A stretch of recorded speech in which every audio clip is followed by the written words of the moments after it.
যারা মাঠে চাষ করে তারা জানে যে ইউরিয়া সারের দাম, যে সারটা এক বছর আগে 1400 টাকা বস্তা ছিল, আজকে একই সারের দাম এনপিকে 26-10-26,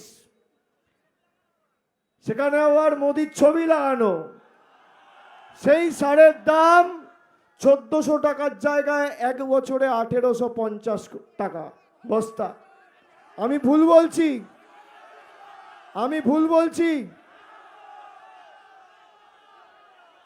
প্রধানমন্ত্রী এসে বলেছিল আলু রফতানির জন্য বিশেষ মালগাড়ি চালানো হবে।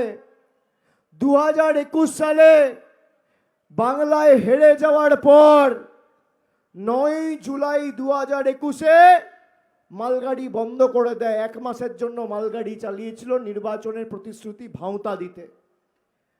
মমতা বন্দ্যোপাধ্যায়ের সরকার কথা দিয়েছে আগামী বছর থেকে বাংলায় প্রতি বছর 30,000 কোটি টাকার কৃষি বাজেট পরিবেশন করা হবে বিধানসভায়।